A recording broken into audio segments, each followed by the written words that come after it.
uma produção independente. Todo conteúdo veiculado é de inteira responsabilidade de seus produtores e idealizadores.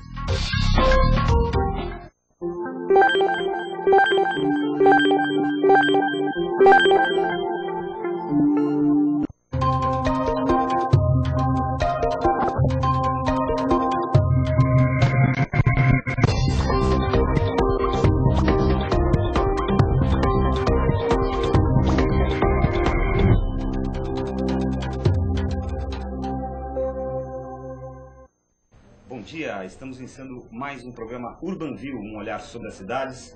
Um programa que é uma produção da Urban Systems, que tem a apresentação minha, Gilberto Dante, e a participação da Sandra Lando na produção e também no chat, já aguardando aqui a participação de vocês. Sandra? Como vai, Giba? Tudo bem?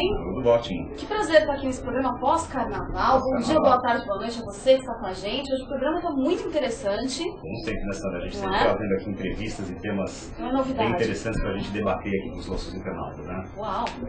Então, e hoje a gente vai falar sobre mercado imobiliário, né? O atual momento econômico brasileiro está impulsionando o mercado imobiliário. A gente vê aí o mercado de construção civil a toda, né? O pessoal está inclusive faltando mão de obra, está faltando pedreiro, está faltando mestre de obra para a gente conseguir construir tanto prédio. Você passa aí por qualquer cidade e agora um fenômeno em qualquer cidade do Brasil, você está passando aí, a gente vê o mercado de construção civil bastante agitado. Então esse crescimento, ele está se refletindo aí em diversas facetas desse mercado, que tem, você vê um investimento muito grande, não só em empreendimentos residenciais, mas também em empreendimentos comerciais, hotelaria, construção de centros comerciais, shopping center, obras de infraestrutura, enfim, a coisa vai se espraiando aí por diversos segmentos. Então hoje no Urban View a gente quer entender um pouquinho mais sobre como está esse mercado. Por isso a gente escolheu como nosso olhar da semana o seguinte tema: mercado imobiliário no Brasil. Quais são os caminhos para o crescimento? A gente quer debater, por esse olhar da semana, tópicos como: o cenário que está sendo construído é favorável? Como está o interesse dos investidores internacionais nesse mercado que parece estar em franca expansão? E regionalmente, para onde caminha a expansão imobiliária? Porque a gente fica às vezes muito focado aqui nos grandes centros, São Paulo, Rio de Janeiro, então a gente também quer discutir o que está acontecendo aí nesses interiorzões do Brasil aí, que a coisa também está pegando. E para responder a estas e outras perguntas, hoje o nosso entrevistado, a gente vai conversar com o Eric Cabral, da Morocco Desenvolvimento Imobiliário. Eric, boa tarde, tudo bem? Boa tarde, tudo bom? Legal, muito bem. Boa tarde a todos. Bem-vindo ao nosso programa Urban View, obrigado pela sua presença aqui. É um prazer estar aqui com vocês. O Eric Cabral, ele tem 29 anos de experiência na gestão de empresas de engenharia e de incorporação, construção e vendas no mercado imobiliário. Ele já trabalhou em empresas como a Cirela Brasil Realty, na Método Engenharia e na Lopes, entre outras. Há 2 anos ele é diretor da Morocco Desenvolvimento Imobiliário, uma empresa que pertence a um grupo com atuação nos setores de agronegócios, imóveis para renda e desenvolvimento imobiliário, que tem hoje um land banking, que é uma área de terrenos, de terras, né, de aproximadamente 3 milhões e 300 mil metros quadrados na Grande São Paulo, além de parcerias com outras incorporadoras. E eu já vou convidar você que está nos assistindo a participar com a sua opinião da nossa enquete da semana. Eu quero que você acesse o nosso site www.urbansystems.com.br e você vai ver lá no lado direito do nosso portal, ali um pouquinho abaixo do nosso Twitter, você vai encontrar a nossa enquete da semana, que está hoje fazendo a seguinte pergunta: estamos vivendo uma bolha imobiliária? Está aí até na tela aí a pergunta. E você tem 3 opções lá para você colocar a sua opinião. A primeira opção é: sim, os preços dos imóveis estão irreais. Ou não estamos vivendo uma bolha imobiliária, há espaço sim para a valorização dos imóveis. Ou a terceira opção: normal, não existe bolha, é simplesmente um reflexo do mercado, os preços estão acompanhando aí a realidade do mercado. E para começar a nossa entrevista de hoje, como já é de hábito, a gente vai chamar o nosso quadro De Olho na Frase, que traz uma informação do Sinduscom São Paulo, que é o Sindicato da Construção Civil. A notícia diz o seguinte: a projeção feita pelo Sindicato da Indústria da Construção Civil de São Paulo revela que o financiamento destinado à compra de imóveis deve alcançar 152,1 bilhões de reais este ano.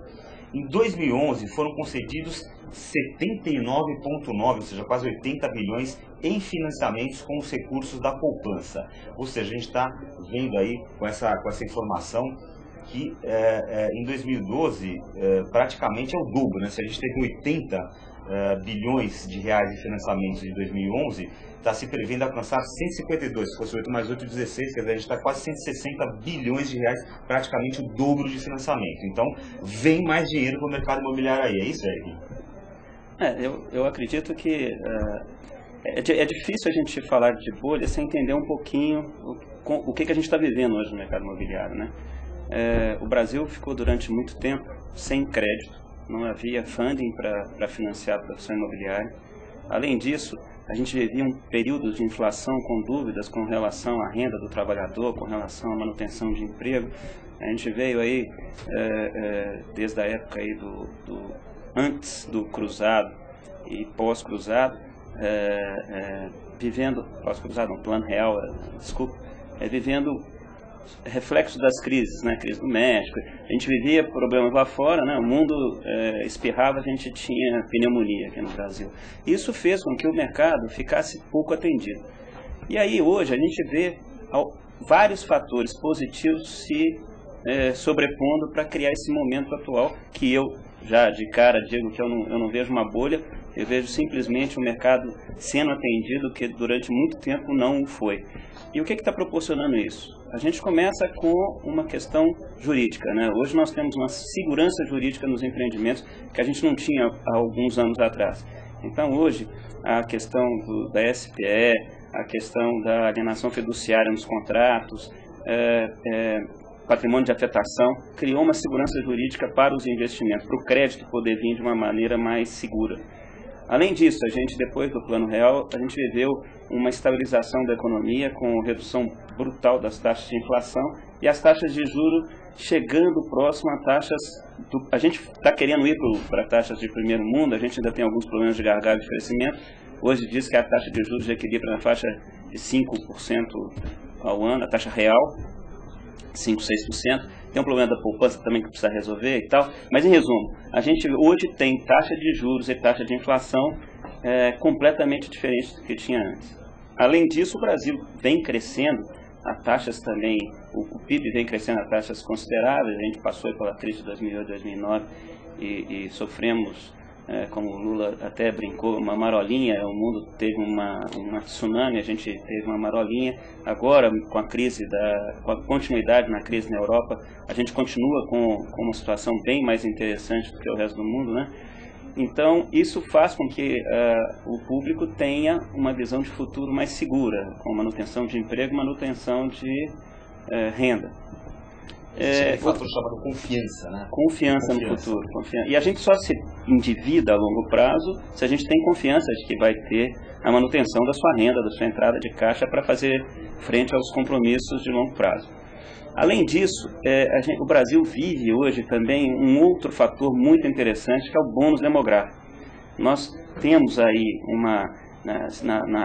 na pirâmide de distribuição etária da população brasileira, existe uma barriga, vamos dizer assim, na faixa etária de 25 a 35 anos, que é justamente o público que está entrando no mercado imobiliário, que está comprando seu primeiro imóvel. Então, se você junta todos esses fatores, né, cria uma resultante muito positiva para o mercado. Um mercado que foi pouco atendido, tinha uma demanda reprimida, agora tem o crédito, agora tem segurança jurídica e agora tem visão de futuro. Então isso proporciona realmente um aumento considerável do volume. Mas a gente ainda não vê como bolha. Por que a gente não vê como bolha? Primeiro, porque a gente não tem crédito irresponsável no mercado brasileiro, né? Hoje, quem está no mercado, quem está operando, sabe que para você aprovar o crédito, para você fazer repasse, os bancos são exigentes, quer dizer, é feito a análise de crédito do cliente, que é totalmente diferente do que aconteceu com os Estados Unidos. Então, a gente acredita que não é uma bolha, a gente acredita que o mercado vai continuar bom, porque além do déficit habitacional que a gente tinha, nós estamos vivendo esse bônus demográfico que exige Fora o... O bônus demográfico, para quem nos assistindo e poder entender um pouquinho melhor essa questão, é uma fase, digamos, transitória, onde existem mais pessoas em condições ativas de trabalho e pessoas trabalhando do que pessoas sendo sustentadas, crianças e velhos, é isso? E mais do que isso, para o mercado imobiliário, é uma faixa etária de pessoas entrando no mercado imobiliário, precisando de comprar o seu primeiro imóvel. Como eu disse, é nessa faixa de 25 a 35 anos.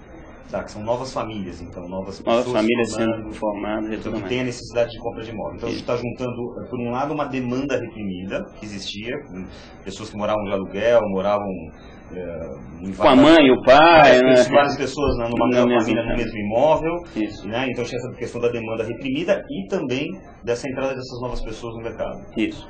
E o que a gente pode ver é que a gente ainda consegue atender o pico da pirâmide que precisa de imóvel, né? Uma renda mais alta, né? E a gente sabe que 90% do déficit habitacional que a gente tinha está ainda na faixa de 1 a 3 salários mínimos, que ainda tem os seus gargalos para ser resolvido, porque precisa de subsídio do governo federal e etc. Mas mesmo essa ponta da pirâmide, essa ponta do iceberg, já está causando esse movimento todo no mercado, que a gente vê um lançamento atrás do outro, o preço do terreno subindo, e interessante, muito interessante, é que está indo para o interior e para regiões antes que não tinha esse mercado imobiliário tão forte, né? Vivia muito de autoconstrução, do sujeito que compra o seu terreno e depois vai construindo sua casa e tal. Hoje não, são empreendimentos completamente estruturados, onde ele tem o crédito imobiliário, vai pagar em 20 anos, 30 anos, a taxa de juros super razoáveis, né? Então, isso proporciona, hoje a gente observando, o Brasil está crescendo em regiões que ficaram muito tempo esquecidas, como o Norte e o Nordeste, né? As capitais do Norte e do Nordeste têm tido um crescimento, um desenvolvimento acima da média do país, e muito mais do que o Sudeste, como exemplo. Estamos conversando aqui com o Eric Cabral, da Moropó Desenvolvimento Imobiliário, e a Sandra já me avisa que tem a participação no chat, já tem pergunta aí de vocês. Exatamente, na verdade eu tenho duas colocações, Gilberto. Uma delas vem da Ana Maria, ela fala exatamente, ela está respondendo a nossa enquete do dia. Ela fala o seguinte: na minha humilde opinião, nunca antes nesse país o preço dos imóveis subiu tanto em tão pouco tempo. Tá então colocada a resposta da Ana Maria. E ela complementa, tem uma afirmação aqui, eu gostaria da sua opinião, Eric, na afirmação da Ana Maria. Ela fala o seguinte: Fábio Cleto, vice-presidente de fundos do governo e loteria da Caixa, diz que há cerca de 7 bilhões em títulos de financiamento imobiliários brasileiros em circulação e que assim que esse nível chegar a 10 bilhões, o mercado secundário deve começar a despontar. O mercado secundário atrairia uma gama de investidores bem mais ampla, colocando mais recursos à disposição do mercado de crédito imobiliário como um todo. Então são duas questões colocadas. Né? A primeira questão do preço dos imóveis nunca estarem tão altos, né? Eu diria que na realidade os imóveis hoje ativos reais sempre se valorizam quando você tem uma diminuição da taxa de juros ou mais recursos disponíveis. Isso é uma coisa que você verifica em todos os mercados. Então, quando você tem uma baixa da taxa de juros ou uma maior oferta de crédito, tende a bolsa subir, as moedas, em tese, subirem,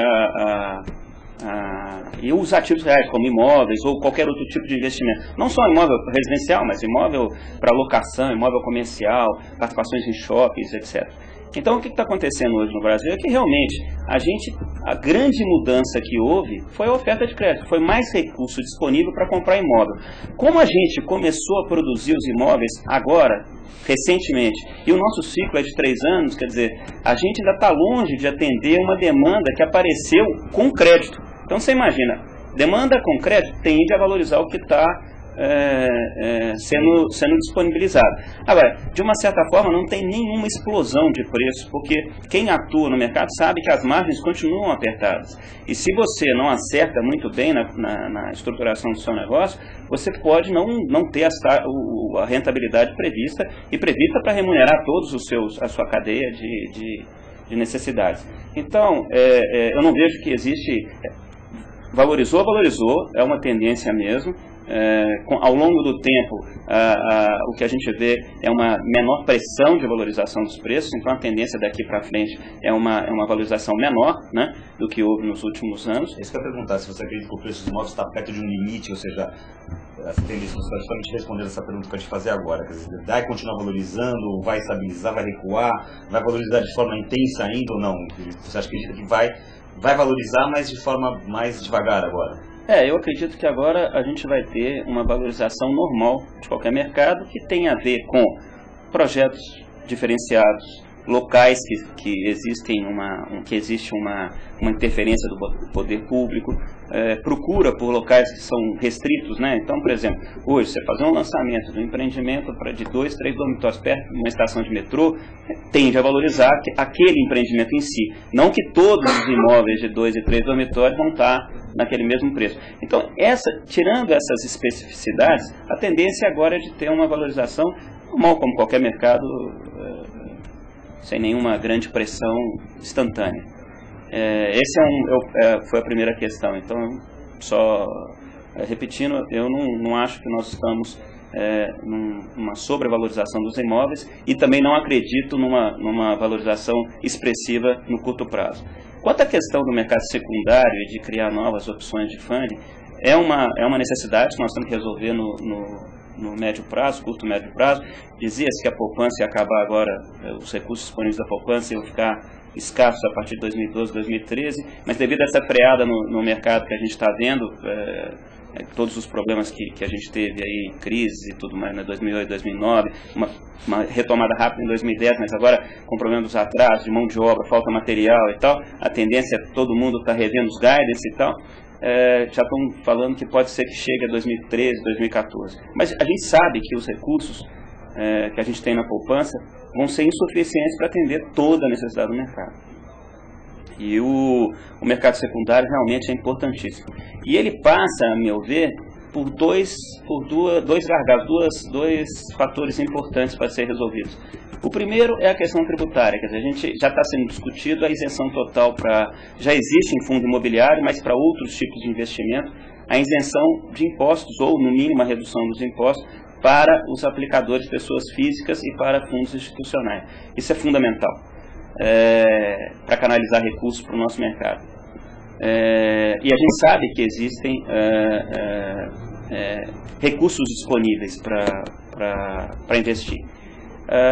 E o segundo é justamente a questão jurídica, né? Porque você precisa então criar leis para facilitar essa entrada do investidor, pessoa física ou institucional no mercado imobiliário. Então eu acho que passa por aí mesmo e o mercado está esperando por isso. Maravilha. Outra pergunta que eu queria fazer para você diz respeito a essa questão dessa necessidade, né, de imóveis no Brasil. Você citou aí, dentro do seu discurso há pouco tempo, você citou que existe uma grande necessidade nos imóveis para baixa renda, né? E as construtoras, justamente por esse passado aí tumultuado que você falou, as construtoras e incorporadoras estavam, obviamente, sempre focadas no segmento de médio padrão e alto padrão, onde existia, as pessoas tinham mais recursos, etc. e tal. E aí houve, eu me lembro assim, dessa mudança, dessa estabilização de crédito, de moeda, as construtoras falam assim, nossa, vamos fazer imóvel para baixa renda que vai ser o ó do Borogodó, né? Todo mundo ganha dinheiro. É o grande mercado.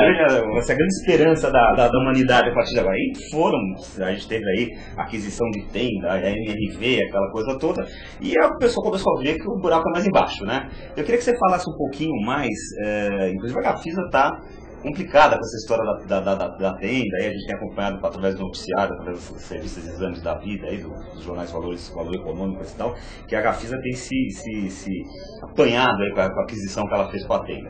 E mesmo esse negócio do Minha Casa, Minha Vida, eu queria que você fizesse um panorama de como é que está esse mercado de baixa renda, das necessidades dele, de como as construtoras, quem está se dando bem, quem não está se dando bem, quais são as características desse mercado. Essa é uma pergunta muito boa, é uma questão muito interessante, né? Porque o que aconteceu com os IPOs, né? O mercado entendeu, quando eu digo mercado, os analistas do mercado entenderam, num primeiro momento precisava ter um grande land bank, e aí várias empresas se descapitalizaram ou direcionaram uma boa parte dos recursos captados para a compra de terrenos, e que depois com a crise de 2008 e 2009 houve uma escassez de crédito e elas tiveram alguma dificuldade e aí foram compradas, né, por outras empresas que estavam mais bem estruturadas. E depois teve uma outra fase que o mercado entendeu que precisava ir para o segmento popular, o segmento econômico, porque era a grande demanda que existia, né? O próprio governo, com Minha Casa Minha Vida, incentivou bastante as empresas a atuarem nesse mercado. E aí várias empresas, inclusive as que nunca tinham operado nesse mercado, resolveram entrar de uma forma importante, de uma forma considerável dentro do seu portfólio de negócio. E aí foram descobrir que existiam vários gargalos, né? Dentre eles, eu vou focar só dois aqui, porque tem bastante, e aí a gente começaria a entrar em várias outras discussões. Mas uma delas, produção. Não havia mão de obra para produzir o número de unidades necessárias para atender os lançamentos e o comprometimento de negócio dessas empresas. Uma coisa é fato, escassez de mão de obra. Existe escassez de mão de obra hoje? Não tem. Então, as empresas que se prepararam tentaram alternativas de sistemas produtivos. Então, foi para pré-moldado, formas metálicas, etc. E algumas empresas compraram sistemas que ainda não estavam que não tinham sido bem testados e tiveram problemas de entrega e vamos dizer assim, causaram vários prejuízos, tanto para os clientes quanto para os acionistas e tal. Outras empresas tiveram um problema na hora da operação com principalmente a caixa econômica. Porque quem opera nesse mercado sabe que, na realidade, você acaba vendendo duas vezes. Você vende o imóvel, depois você vende na aprovação do cliente na caixa. E depois, quando a empresa, como a Tenda, por exemplo, tinha um grande volume de obras feitas com recurso próprio ou com outro tipo de funding e precisava fazer o repasse na caixa, não conseguia fazer o repasse na velocidade que precisava. E foi isso que foi o grande problema, por exemplo, da Tenda. Comprava o imóvel, né? A primeira vez, né? Vai lá, o camarada, quando não chega na hora de aprovar o financiamento na caixa, o camarada não tem... Tinha problema. Não tem que aí aquela questão que você falou do crédito no Brasil, é o crédito mais rigoroso, né? Aí ele não consegue a aprovação do crédito. Aí, se não consegue a aprovação do crédito, não consegue botar o apartamento na caixa. E muitas vezes também a própria velocidade do processo. Porque você imagina o seguinte, a gente produzia em 2004, 2005 no mercado organizado 350, 400 mil unidades ano, passamos para 1 milhão, 1 milhão e 200, 1 milhão e 500. Não tem gente, não tem recurso, né? Desde do oficial do cartório, do escrevente do cartório, até o arquiteto, o engenheiro da Caixa para analisar, até o jurídico da Caixa para analisar os processos. Quer dizer, é um crescimento que você não consegue ter a contrapartida na infraestrutura geral para atender esse crescimento. Ou seja, não é só o funding, né? Não é só o recurso financeiro, você tem que ter todo o resto preparado para que... Todo o processo, né? Isso é que faz a produtividade, né? Dos países e das empresas, é o conjunto, né? Não é só a estrutura de capital adequada. Mas aí, então as empresas tiveram grandes problemas. E você vê hoje que quem está se saindo bem é quem já estava nesse mercado e estava estruturado de uma forma adequada. Quem mudou ou, vamos dizer, quis crescer de uma forma acima das suas capacidades, como a Tenda, por exemplo, a compra da Tenda pela Gafisa para poder entrar nesse mercado e ser melhor avaliada pelo mercado, pelos analistas, né?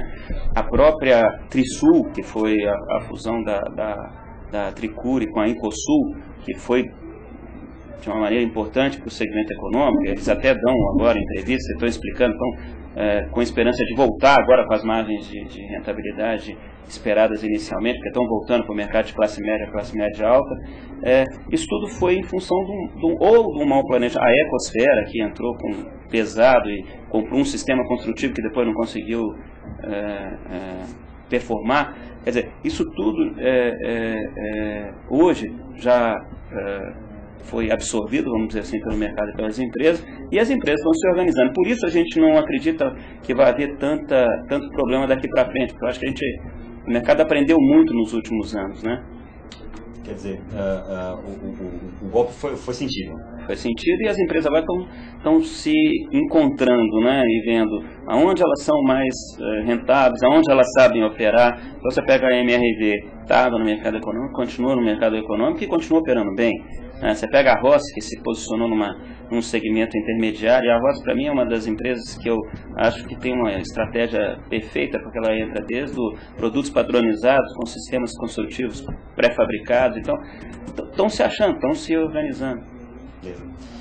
Eu queria aproveitar o seguinte, o Paulo Taquito e o Tomás Assunção, presidente da Urban Systems, Paulo Taquito também sócio e diretor da Urban Systems. Primeiro mandar um grande abraço para você, agradecendo sua presença aqui no programa. Obrigado, um abraço para eles também. Com a sua presença aqui. E o Paulo pediu que fizesse uma pergunta especial para você, que é uma curiosidade que ele quer saber, que é o seguinte, pergunta ele aqui, passado o fenômeno dos IPOs de 2007 e 2009, estamos num processo de consolidação com empresas que tiveram maior sucesso e crescimento engolindo outras. Como você vê esse cenário de consolidação? Então, o que eu vejo é o seguinte, como eu estava explicando anteriormente, né? As empresas que, a partir do IPO,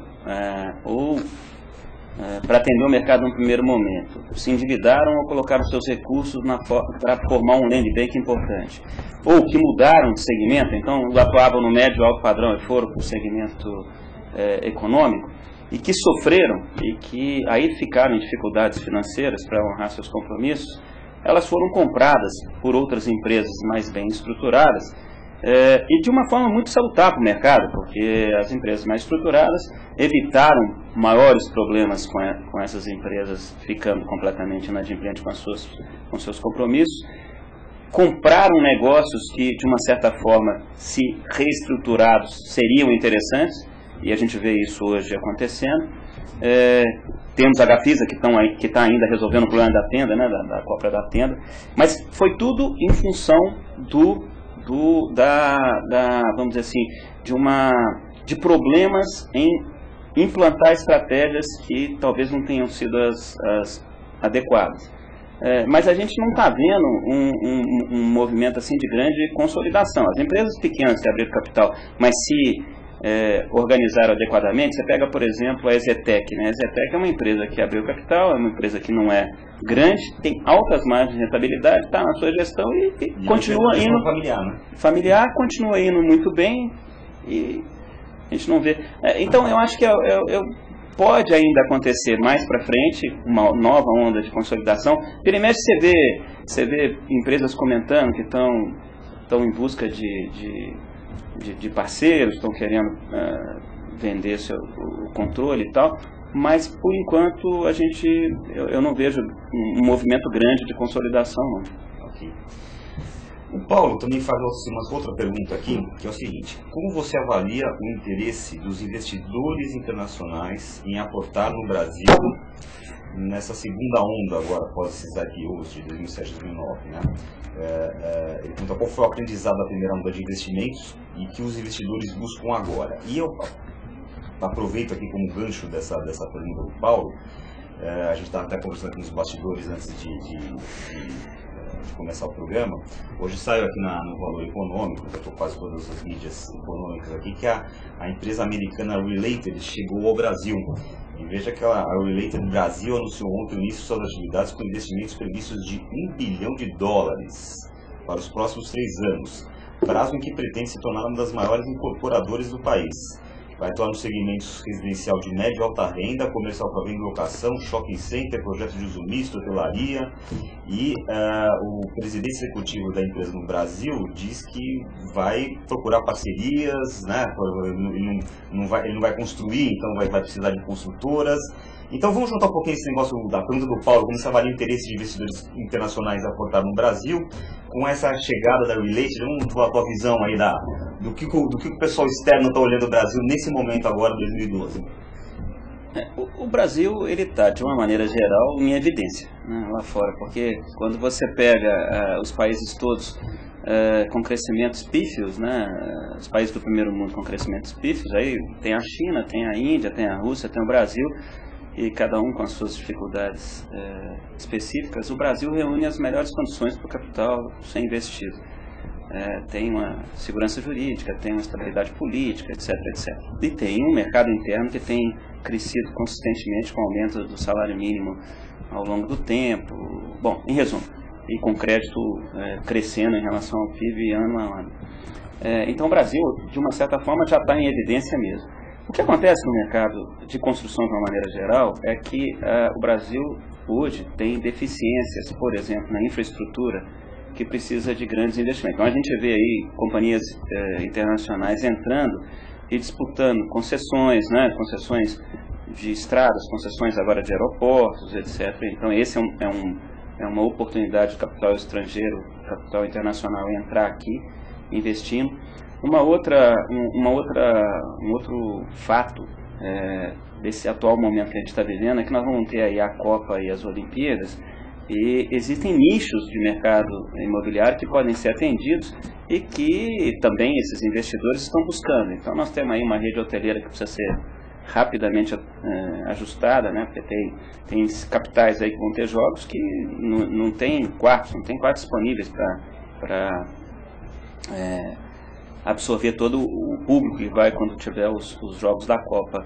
A infraestrutura de telecomunicações, eu estava lendo hoje também que Londres está preocupado, vai colocar redes Wi-Fi, porque se todo mundo resolver acessar a internet pelo celular, vai entrar em colapso a rede de celular de Londres. E eu fico imaginando aqui no Brasil a mesma coisa, São Paulo, Rio de Janeiro e tal, se todo mundo resolver, todos os jornalistas e os... Que medo. Atualmente você já não consegue acessar a internet vira e mexe, a gente tem problema com os provedores, né? Então, você vê que existe uma oportunidade, várias oportunidades em vários segmentos da infraestrutura do Brasil. E aí a gente pega o Brasil crescendo e entrando para o interior, né? Você vê a gente estava comentando o Nordeste, mas você tem também o Centro-Oeste. Se você for ver hoje, nós temos fazendas no Mato Grosso, numa cidade que chama Lucas do Rio Verde. Lucas do Rio Verde, até eu ter conhecido a Morocó, eu nunca tinha ouvido falar. Impressionante essa cidade. Tem crescido de uma maneira, mas tem 50 mil habitantes, mas está crescendo muito. Agora, é a sexta melhor cidade para se viver no Brasil hoje. Quer dizer, tem uma unidade da Perdigão lá, né? Se você sobrevoa hoje de avião o Centro-Oeste, pega aqui do Oeste de São Paulo, Triângulo Mineiro, e Goiás, Mato Grosso, é incrível, dá orgulho, porque você não vê um metro quadrado que não está produzindo, que não está sendo cultivado. São cidades fantásticas que estão precisando de tudo, né? Tudo. Sabe aquela ir se plantando tudo dá? Ir se investindo tudo rende, né? E aí o que acontece? Precisa de padaria, de açougue, de casa, tudo, oficina mecânica, posto de gasolina.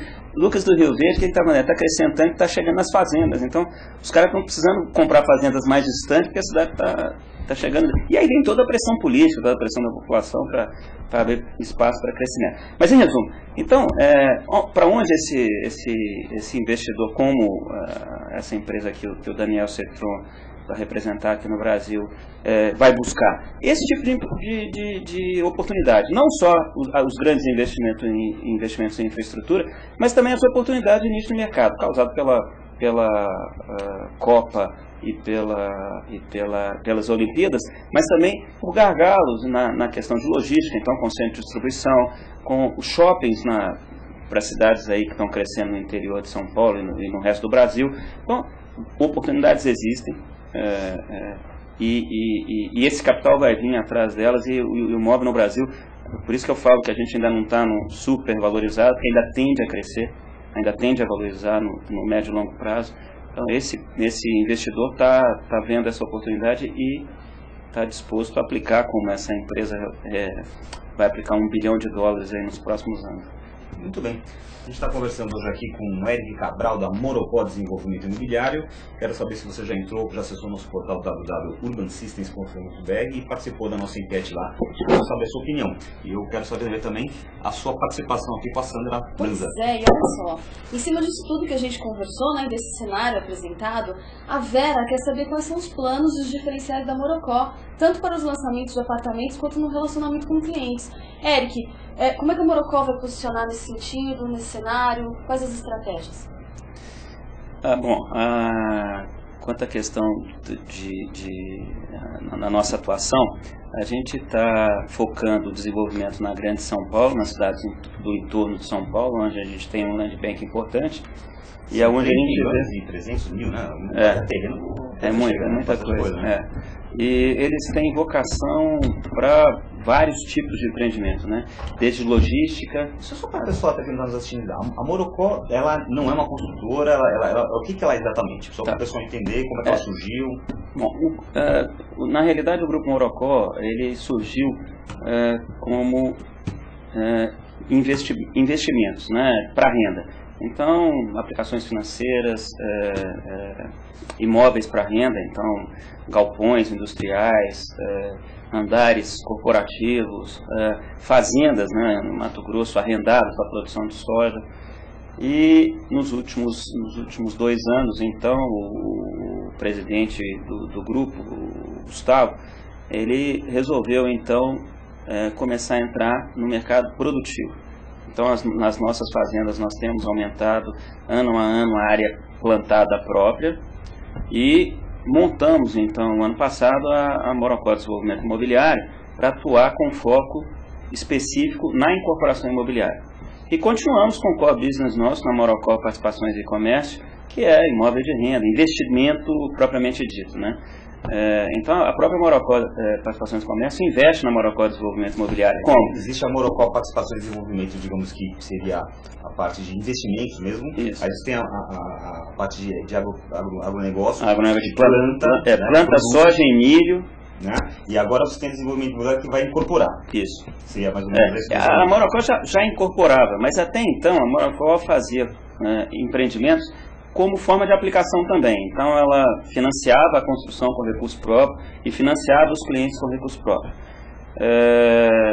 É uma empresa de endividamento zero, uma empresa com patrimônio muito grande, com uma possibilidade de investimento muito grande. Então foi estruturada essa área de incorporação com a Morocco Desenvolvimento Imobiliário, que é uma empresa independente para desenvolver empreendimento imobiliário. Nós não somos construtora, nós só incorporamos.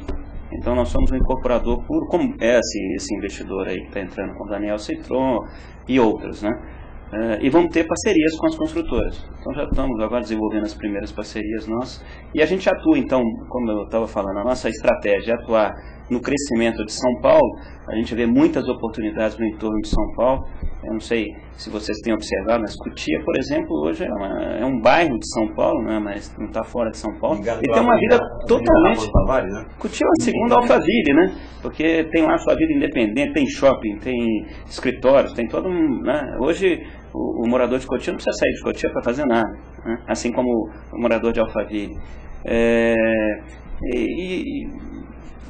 Exemplo, Itu, Araçariguama, nós temos umas áreas muito grandes na Castelo Branco, que tem toda uma vocação para logística, né, para parte de galpões de logística. Então nós temos esse plano de investimento na Grande São Paulo. Além disso, desenvolver empreendimentos na capital também, né? Acabamos de lançar um empreendimento agora no Morumbi, chama Portal Natali, do lado do Portal do Morumbi. Um empreendimento muito interessante, 3 dormitórios, 84 metros. 2 vagas determinadas, está sendo um sucesso de vendas já, e a nossa estreia na capital, né, na capital São Paulo. Para pegar esse Portal Natali como exemplo, então ali você está ali, vocês são os incorporadores, existe uma construtora, sim, que é nós ainda não está praticamente definida, mas nós assinamos um contrato. Uma vendedora, uma comercializadora. A nossa parceria é a Lopes, aqui em São Paulo. Então, aquele tripé. Tradicional. E lá no caso, o financiamento vai ser do Bradesco. Então, nós estamos com parceiros importantes, grandes parceiros do mercado, mas entramos como o incorporador, o desenvolvedor, né? A gente compra o terreno, desenvolve o produto, aprova o projeto, lança, vende, faz toda a gestão financeira, contrata a construtora, faz toda a gestão da construção e a construtora executa. E o outro mercado que a gente está atuando, e a gente vai incrementar a nossa atuação no curto prazo, é o estado do Rio de Janeiro. Então a gente tem alguns empreendimentos em Rio das Ostras, Macaé, estamos desenvolvendo empreendimentos em Campos do Goitacazes. Em função do pré-sal. Em função do pré-sal. Está tendo um crescimento muito grande e uma necessidade muito grande de todo tipo de imóveis lá também, né? Lá é interessante, porque lá é um reflexo igual ao resto do Brasil, principalmente São Paulo. Quer dizer, existe a demanda, mas produto errado não tem liquidez. Então, a gente está vislumbrando possibilidades. A gente fez agora, lançamos 2 prédios em Rio das Ostras, e foi muito bem vendido, já vendeu mais de 50% dos 2. Compramos agora o melhor terreno de Macaé, do lado do shopping, era o único shopping da região dos Lagos, agora a Campos inaugurou o shopping deles. Mas, ou seja, a gente tem um plano de atuar fortemente naquela região. Então, no curto e médio prazo, a gente vai ficar na Grande São Paulo e na região do Rio, mas estamos estudando negócios no interior de São Paulo, Ribeirão Preto, no interior do Rio de Janeiro. Eu quero falar com você sobre o mercado shopping center, hotelaria, o mercado fora de São Paulo, mas antes disso, a Sandra está me dizendo que tem pergunta dos nossos... Eu tenho 2 questões, na verdade, e é de um internauta especial, a Mena Barreto. Está participando com a gente, está sempre com a gente aqui. Um grande abraço para Mena. Fiel internauta. Exatamente. E ele fala o seguinte, ele pergunta, na verdade, os grandes empreendimentos imobiliários tendem a se interiorizar? Você já colocou que sim, não é isso, Eric? Não, então, o que a gente está vendo é que as cidades menores, né, a gente tem... Então, aproveita a pergunta do Mena Barreto para a minha pergunta que eu ia fazer, que era... Opa! Vamos já juntar, um pacotão que eu queria perguntar para ele, para onde que está crescendo, para onde que o mercado imobiliário está indo, então é isso aí que eu queria saber, vamos lá. Não, o mercado imobiliário está crescendo, conforme eu disse, a gente tem um desenvolvimento muito grande no Nordeste e a gente tem todo esse corredor aí do Centro-Oeste de desenvolvimento, além do pré-sal. Então hoje, porque o governo estabeleceu um tripé para o crescimento econômico, né? O PAC, né, com as obras de infraestrutura e tudo mais, e que está desenvolvendo o Brasil quase todo, o petróleo, né, o pré-sal e o Minha Casa Minha Vida. E a gente tem mais um vetor importante, que é a questão dos commodities agrícolas, principalmente, né, que está desenvolvendo aí o Centro-Oeste. Então a gente está vendo crescimento no litoral, acompanhando o pré-sal, no Nordeste, por tudo que a gente está falando aí de investimento, desenvolvimento porto, investimentos siderúrgicos, mineração e tudo mais, e o agrobusiness aí do Oeste do Brasil. Então as cidades menores, a gente tem estudado muitas cidades de 200 mil habitantes para cima, né? Macaé tem 210 mil, Campos do Goytacazes tem 500 mil, mais ou menos 500, 600 mil habitantes. São cidades que estão, você vê o desenvolvimento crescendo, assim como você vê, o Rio de Janeiro está se transformando de uma maneira brutal, o Rio de Janeiro capital, né? E tem investimentos violentos lá, o novo Porto e tal, tem Porto Coisa para... Porto Maravilha, tem muitos investimentos sendo feitos nessa região toda. Então a gente vê o seguinte, que cidades menores estão agora conseguindo, estão absorvendo empreendimentos estruturados. Quando eu digo empreendimentos estruturados, são condomínios verticais ou horizontais, com muitas unidades, com infraestrutura de lazer, segurança e tal, coisas que até um tempo atrás a gente não via. Esses municípios menores viviam de loteamentos onde a pessoa comprava seu lote e construía sua moradia ao longo do tempo. Então, até poucos anos atrás, economicamente, para uma construtora não valia a pena ela lançar um condomínio de 150 casas numa cidade como essa. Hoje em dia já começa a valer a pena. Porque você tinha 2 problemas. Primeiro, você não tinha o financiamento, você não tinha o crédito. Então, e esse público tinha uma renda menor do que a dos grandes centros, né? Segundo, você competia com o loteamento e com a construção da sua moradia. Com quase uma autoconstrução. Ou uma construção, vamos dizer assim, no prazo possível para o cliente, né? E isso mudou muito. Primeiro, a gente tem visto aí, tem saído na mídia reiteradamente, que as diferenças de renda diminuíram. Então, hoje você pega um executivo que trabalha numa empresa no Nordeste, ele ganha praticamente a mesma coisa do executivo que trabalha em São Paulo, né? Então, e isso você pode extrapolar, porque quando você vai, eu estava dando um exemplo de Lucas do Rio Verde, lá tem vários executivos, né? Você tem escritórios de empresas grandes e tem grandes produtores do agronegócio, que tem executivos que ganham bem, que podem comprar um empreendimento estruturado. E Lucas tem 50 mil habitantes. Então, quando você pega empresas, cidades maiores de 200 mil habitantes, hoje, economicamente, já é possível você desenvolver empreendimentos, vamos dizer, ter unidades, operações estruturadas em cidades menores. Tá, mas o que eu te pergunto? Tá bom, vamos fazer perguntar, fala. Olha só, o Mena fala o seguinte: por falar em interiorização dos empreendimentos imobiliários, não podemos esquecer até do apartamento do pai da Luísa. Da Luísa que voltou do Canadá? A Luísa que inclusive já voltou do Canadá. Estava no Canadá e já voltou do Canadá. Já voltou. E ele coloca mais uma questão também. Ele quer saber se é seguro investir no mercado de imóveis e construção civil em geral no Brasil. É seguro, Eric, na sua visão? É muito seguro. A gente estava até conversando antes, eu não sei a que momento o Mena entrou na nossa conversa, mas é muito seguro. Hoje nós temos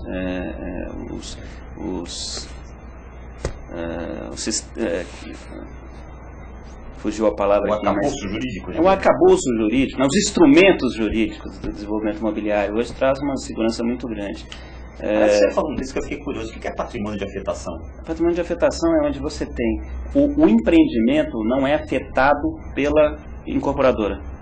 Então ele tem toda uma independência do patrimônio dele. Então o que foi investido lá, os créditos e o fluxo de caixa, tudo é administrado independente da construtora. Então não está na contabilidade, é tratado totalmente à parte. Significa que se a incorporadora teoricamente tivesse um problema, o crédito se salva. O que acontece em call? Não tem. Aí o que acontece? Se há algum problema no empreendimento, é constituída uma associação dos compradores. Essa associação destitui a incorporadora construtora e contrata outra para terminar o empreendimento. E aí você tem a linha de crédito continua, né? Tem um banco financiando.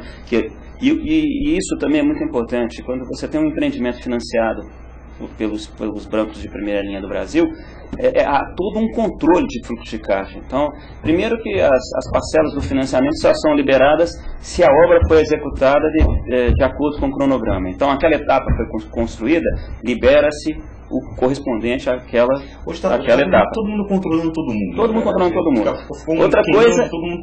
Outra coisa é que a empresa é obrigada a receber todas as parcelas naquele banco. Então, o banco consegue controlar se vendeu à vista. Então, se vendeu à vista, já diminui a fração ideal da garantia daquela unidade que foi vendida à vista, porque não vai ter o repasse no futuro. Então, há uma segurança financeira e jurídica hoje total. Então, respondendo a pergunta, é totalmente confiável, seguro investir no mercado imobiliário. E cada vez mais, a gente vai ter outros instrumentos. A gente estava comentando aqui agora do segmento secundário para a pessoa física, os fundos de investimento hoje, que eles estão discutindo. O investimento imobiliário não se tornaram populares. Até porque são parcelas grandes, R$300 mil. Então, hoje a tendência é diminuir as cotas de participação, né? Mas você não tem você não paga imposto de renda sobre o ganho do fundo imobiliário. Então, para o investidor, pessoa física, é muito interessante. O problema é que precisa ainda melhorar a gestão disso. Por que eles põem grandes cotas? Para ficar mais fácil de administrar. Quando você pulveriza muito, é mais complicado a gestão e a relação com esse investidor, né? Mas a tendência é a gente melhorar, pulverizar, trazer mais investidores para o mercado imobiliário ao longo do tempo, porque é muito seguro, é muito tranquilo. E voltando um pouquinho na Morocco Desenvolvimento Imobiliário, vocês obviamente atuam em vários segmentos, eu sei que vocês também atuam no mercado de shopping centers e hotelaria também. Nós temos hotéis, temos participações em shopping. Queria que vocês falassem um pouquinho, que você falasse desse mercado de hotelaria, mercado de shopping center, como é que vocês veem esse mercado? Tem muita oportunidade nesse mercado, vai crescer, como é que você está vendo isso daí? Olha, é um mercado bastante interessante e que tem atraído muitas empresas. Hoje já é um mercado bastante disputado, né? O mercado de shopping center hoje é muito pulverizado, tem várias empresas atuando nesse segmento. Quando eu falo shoppings, shoppings médios, porque os grandes, né, você tem as grandes empresas, feita Multiplan, feita BR Malls, Aliança, que atuam nos grandes centros e tal. Mas, tirando isso, tem várias empresas desenvolvendo shoppings pelo Brasil inteiro e cidades cada vez menores estão absorvendo shopping centers, né? Como eu estava falando para você, Macaé já tinha shopping, foi inaugurado em 2008, se não me engano, inaugurado o shopping de Macaé. Então a gente tem interesse em desenvolver esse mercado também. Nós já desenvolvemos e continuamos nele como investidores, né? E atualmente não temos nenhum projeto em desenvolvimento, mas devido a essas áreas localizadas estrategicamente na Grande São Paulo, a gente já prevê nos master plan que nós estamos desenvolvendo áreas para shoppings tipo outlets, por exemplo, que é uma tendência, né? Hoje, o futuro, os shoppings urbanos vão ficar muito para entretenimento, alimentação e compras de conveniência, né? E as grandes compras a gente vai tender a ter grandes outlets, como você vê hoje nos Estados Unidos, na Europa. Também é uma receita dos Estados Unidos. Por programa, né? Mais distante, sai de manhã, passa o dia fazendo compras e volta no final. Já tem aqui no Brasil Outlet Premium, então está seguindo essa linha. O problema é que o Premium ainda não pegou, porque não havia grandes vantagens em termos de preço, né? Quando começar a desenvolver outros, a concorrência vai fazer com que você tenha maior atratividade para o público final. E aí cria todo um desenvolvimento no entorno, né? Porque, como você disse, o público vai e passa o dia. Então, alimentação, entretenimento, tem parques e tudo mais. O entorno do prêmio é excelente, é adequado. Só precisa depois, talvez, uma readequação da atratividade para o público comprador. E com a chegada da Copa da Olimpíada, o investimento em hotelaria está aumentando, isso é uma verdade, está precisando. Mas você acredita que o Brasil vai ter demanda para esses empreendimentos? Então, hoje a preocupação do mercado é essa, quer dizer, a gente vai ter um pico, né, que vai ser a Copa e as Olimpíadas, e depois como fica toda essa quantidade de hotéis, de quartos de hotéis disponível pós-Copa e pós-Olimpíada. Então estão sendo feitos vários estudos e o próprio mercado vai ter que se resguardar e os empresários tomarem cuidado para não entrar numa concorrência predatória pós pico de ocupação que a gente vai ver aí na Copa e nas Olimpíadas. Né? Mas a gente já vê essas preocupações, estudos sendo feitos, né? Mas hoje tem uma demanda grande, né? Se a Copa fosse hoje, nós não íamos, né? Mesmo aqui em São Paulo, por exemplo, eu vi várias pessoas comentando comigo que durante a semana está impossível você conseguir hotel aqui em São Paulo. Eu vi. Alguém de fora. É interessante porque tem alguns números que eu esqueço de outros, mas tem uns que a gente não esquece, marcam, né? E foi uma coisa interessante, porque o São Paulo viveu aquele boom dos flats, onde nós tivemos vários problemas de flats entregues e que não eram ocupados, onde você tinha uma taxa de ocupação média na faixa de 30%. E isso causou problemas aí para a rede hoteleira e a gente viu os hotéis fechados, vendidos e tudo, devido a essa crise que a gente viveu. Hoje em São Paulo, a taxa de ocupação média é mais de 70%, tem de 80%. Então você tem determinados períodos 100%.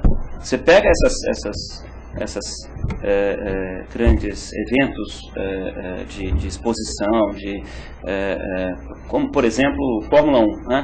Pega o período da Fórmula 1, não tem hotel, você não consegue achar hotel em São Paulo. É uma loucura. E vem cá, você também citou uma coisa que eu achei interessante, que é assim, apesar do mercado em franca expansão, muito demandado, etc. Mas não é por causa disso que o mercado aceita produto errado, né? Você fez um produto errado e vai ter problema para vender. E como é que vocês na Morocco fazem? Vocês desenvolvem pesquisa? Vocês fazem pesquisa de vocação imobiliária? Quais os cuidados que vocês tomam no desenvolvimento desses produtos? Não, sem dúvida nenhuma, a nossa grande preocupação é com planejamento, é nos preparar para atender o mercado da forma mais adequada possível e ser o mais eficiente possível no desenvolvimento dos produtos. Então, pesquisa tanto quantitativa quanto qualitativa são corriqueiras no desenvolvimento dos nossos produtos. Ok. Eric, nosso programa está chegando ao fim. Eu estou aqui acessando online aqui os resultados da nossa enquete e respondendo aquela pergunta: estamos vivendo uma bolha imobiliária? Parece que o público concorda com a sua opinião, porque esses números ou eles não estão cada vez menores ou eu estou ficando mais velho. Mas 33,3% disseram que sim, os preços estão irreais. Ninguém achou que não há espaço para valorizar. Agora a maioria, que é 66,7%, diz que está normal, apenas um reflexo do mercado. Os números estão refletindo a realidade no mercado que está, como você mesmo disse, juntando aí todos esses fatores, né? Então parece que a nossa pesquisa aí reflete a tua opinião também. Você vê que o público está bem informado. Está bem informado. Então a turma foi assistindo o programa, foi se informando. É isso, Sandra? Exatamente. Eu quero mandar um abraço para algumas das pessoas que participaram com a gente hoje aqui no Urban View. Ana Paula, Nena Barreto, Teimótios, Walkie Takers, Vera, David, Ângela Herrera. Muito obrigada pela participação de vocês hoje aqui, foi muito importante. Muito bem. Eu também agradeço a audiência de vocês, agradeço principalmente ao Eric Cabral, da Morocó Desenvolvimento Imobiliário, que esteve com a gente hoje. Eric, muito obrigado. Eu que agradeço a oportunidade de estar aqui. Foi uma verdadeira aula aqui, saímos informadíssimos sobre o assunto. Quem nos assistiu e poderá depois também assistir sob demanda aí no portal da Urban Systems, no portal da AltV. Então, deixo aqui um abraço para todos. Eu também gostaria de dizer que depois eu poderia disponibilizar e-mail, se quiserem continuar com... Perfeitamente. Então, alguma coisa. Para no site da sua empresa, se alguém quiser conhecer melhor, e-mail, se o pessoal quiser entrar em contato com você, por favor. Aí. Então, o nosso site é www.morocó.com.br e Morocó, MOROCO.com.br. Meu e-mail é eric@morocó.com.br. Eu estou à disposição se tiver mais alguma pergunta, alguma ideia, algum comentário. Terei um grande prazer de receber e de responder. E muito obrigado também. Muito bem, muito obrigado, Eric, mais uma vez. A gente vai encerrando o Urban View de hoje por aqui e na terça-feira que vem a gente está de volta aqui, eu e a Sandra, com mais uma edição ao vivo, mais uma entrevista para compartilhar com vocês. Um abraço, até lá. Até semana que vem.